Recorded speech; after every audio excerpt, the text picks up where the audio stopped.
है power solutions company पावरिका के IPO की। आज से आईपीओ खुला है। इशू का साइज है 1100 करोड़ रुपए का और आईपीओ का प्राइस बैंड है 375 से 395 रुपए प्रति शेयर के बीच। आईपीओ और ग्रोथ आउटलुक पर बातचीत करने के लिए हमारे साथ स्टूडियो में मौजूद है कंपनी के सीएमडी भरत ओबरॉय और whole time director mister Pradeep Gupta.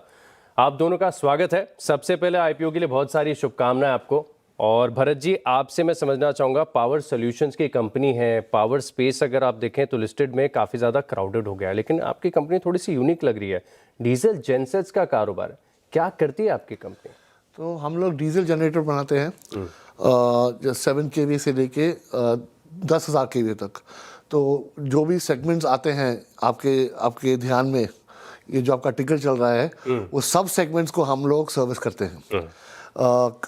Engine Cummins का होता है, हमारा ऑल्टरनेटिव भी कमिंस का ही होता है, और उसको हम इंटीग्रेट करके पूरा एक जनसेट बनाते हैं। और ये छोटे से छोटे घर के लिए या बड़े से बड़े डेटा सेंटर के लिए इस्तेमाल हो सकता है। ओके, तो बहुत इंटरेस्टिंग बात बताई कि डेटा सेंटर्स में भी जो जेनसेट्स से इस्तेमाल होते हैं वो आपकी कंपनी बनाती है। हाँ, बिल्कुल। तो कुछ सेगमेंटल बाइफरकेशन है कि ये बिजनेस कितना कंट्रीब्यूट कर रहा है फिलहाल? Data centre about 11-12%। 11 to 12%। And it is, हाँ, ये सिर्फ अभी 3-4 साल में ग्रो हुआ है। आप अगर आगे व्हेन यू गो फ्रंट, ये कम से कम 20 पे तो जाएगा ही जाएगा। तो बढ़िया इंटरेस्टिंग डेटा है आपने निकल कर आया। मिस्टर प्रदीप, ये समझना चाहूँगा कि डीजल जेनसेट्स हैं, ये कारोबार है, लेकिन मैं देख रहा था कि कुछ रिन्यूएबल स्पेस पर भी फोकस है और ओवर द ईयर्स यहाँ पर देखें तो कंट्रीब्यूशन थोड़ा सा बढ़ा है। कितना कंट्रीब्यूशन है, कितनी रेवेन्यू आती है, क्या प्लान्स हैं यहाँ पर? तो टोटल हमारा जो बिजनेस सेगमेंट है, 2 वर्टिकल्स हैं, एक डीजी सेट का और दूसरा विंड पावर का। तो डीजी सेट में करीब 80 से 85% का टर्नओवर है एंड विंड पावर के अंदर 15 से 20% का वर्टिकल टॉप लाइन है। और इबेडा मार्जिन अगर देखा जाए तो करीब 55% हमारा इबेडा जो है डीजी सेट के वर्टिकल से आता है एंड करीब 45% का जो इबेडा है वो विंड के वर्टिकल से आता है। विंड का शुरुआत हमने करीब 2008 में किया था। बेसिकली उस समय हम लोगों का डेप्रिसिएशन मॉडल था कि जो भी आपका कैश जनरेशन डीजी सेट के इनकम से आता था तो उसको टैक्स शेल्टर देने के हिसाब से हम लोगों ने आईपीपी का बिजनेस शुरू किया था।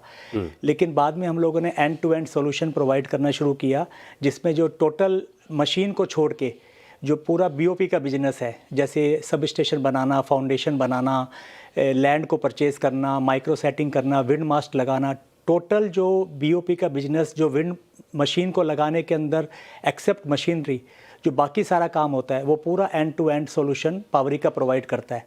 तो पावरिका के आज 2 वर्टिकल हैं, एक आईपीपी जो हम खुद अपना एसेट लगाते हैं और दूसरा ईपीसी जो हम सर्विस प्रोवाइड करते हैं आईपीपी कस्टमर्स को। तो जब आप एक पूरा विंड पार्क बनाते हैं तो उसमें जितना एसेट्स हमारे को अपना फंडिंग करने के अपना बैलेंस शीट में रखना होता है वो हम अपने लिए रखते हैं और बाकी हम लोग आईपीपी कस्टमर को सेल कर देते हैं। तो एज ऑन टुडे हमारे पास 330 मेगावाट ऑपरेशनल एसेट्स हैं पावरिका की बैलेंस शीट के ऊपर और 50 मेगावाट अंडर कंस्ट्रक्शन है एंड 100 मेगावाट का हमने अभी जीयूवीएनएल का बिड विन किया हुआ है। और ये सारे प्रोजेक्ट्स आईपीपी के लॉन्ग टर्म पीपीए हैं 25 साल के। अच्छा। जीयूवीएनएल के साथ में और डिस्कॉम के साथ में, तो cash inflow regular monthly basis पे आता रहता है। और इसके अलावा हमने जी वर्नोवा जो यूएस बेस्ड कंपनी है मशीन मैन्युफैक्चर, उनके साथ भी हम लोगों ने एक 51-49 का जॉइंट वेंचर किया है। उन्होंने 49% इक्विटी इन्वेस्टमेंट किया है कंपनी के साथ में इस बिज़नेस को स्केल अप करने के लिए। तो वो करीब 2000 मेगावाट का एक जॉइंट वेंचर किया है कि जिसमें पाइपलाइन डेवलप करेंगे और फ्यूचर में इसको बिजनेस को स्केल अप करेंगे। तो ये विंड के बिजनेस को स्केल अप करने के लिए ही आईपीओ को लाया जा रहा है, जिसमें 700 करोड़ का प्राइमरी है जो विंड के बिजनेस को फर्दर फ्यूचर में स्केल अप हम लोग करेंगे। All right.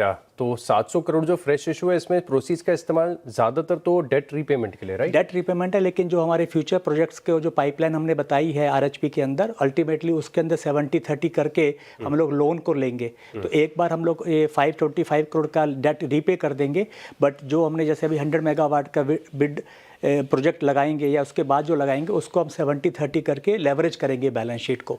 तो आईपीओ अभी एक बार जीरो डेट हो जाएगी कंपनी, लेकिन उसके बाद में सारे प्रोजेक्ट्स हम 70-30 करके बैलेंस शीट को लेवरेज करेंगे। एग्जैक्टली और क्योंकि क्विकली आपने बताया कि ईपीसी का भी कामकाज करती है कंपनी, तो ईपीसी स्पेस में ऑर्डर बुक है फिलहाल आपके हाँ, पास? इस समय हमारे पास 600 मेगावाट के प्रोजेक्ट हम एग्जीक्यूट कर रहे हैं। उसके पहले हमने बीओपी का करीब 450 मेगावाट एग्जीक्यूट कर चुके हैं और करंटली हम लोग 600 मेगावाट के विंड प्रोजेक्ट्स एग्जीक्यूट कर रहे हैं, जिसमें गुजरात के अंदर और महाराष्ट्र के अंदर हम प्रोजेक्ट एग्जीक्यूट कर रहे हैं। तो जनरली आईपीपी के अंदर 65 to 70% का EBITDA मार्जिन रहता है एंड ईपीसी के अंदर करीब 15% का मार्जिन बेसिकली रहता है।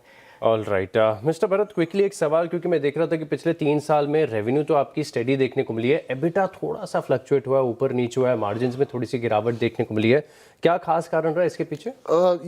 इसमें जो हमारा CPCB4 का इम्प्लीमेंटेशन हुआ है, एक तो जो नए एमिशन नॉर्म्स आए हैं, तो उसमें बहुत बड़ा बदलाव हुआ था इंजन के ऊपर। प्राइस बढ़ी थी 30% के ऊपर, तो लॉट ऑफ प्री बाय हुआ था। उसके बाद डल पीरियड आता है, जब प्री बाय करते हैं कस्टमर लोग, फिर उसके बाद थोड़ा डल पीरियड आ जाता है। दूसरा है जो हमारे ये जो रिन्यूएबल के प्रोजेक्ट थे, ऑन गोइंग थे, चालू नहीं हुए थे काफ़ी, वो सब अभी चालू हो गए हैं। इसलिए आप देखें कि ये साल से हमारा वो जो ट्रजेक्टरी है, कैसे कैसे H1 अगर आप देख लें ये साल की, is already looking very favorable. Exactly. तो H1 because all that जो पुराने जो भी 2-3 पॉइंट थे, वो सब सेटल होके अभी हमारे नॉर्मल सी आ गई है हमारे विंड में और जेनसेट में भी। एग्जैक्टली नॉर्मल से यहाँ पर देखने को मिल रही है। आप दोनों का बहुत बहुत धन्यवाद हमारे साथ जुड़ने के लिए और विस्तार से आईपीओ पर चर्चा करने के लिए। बहुत सारी शुभकामनाएं। नमस्कार, थैंक यू।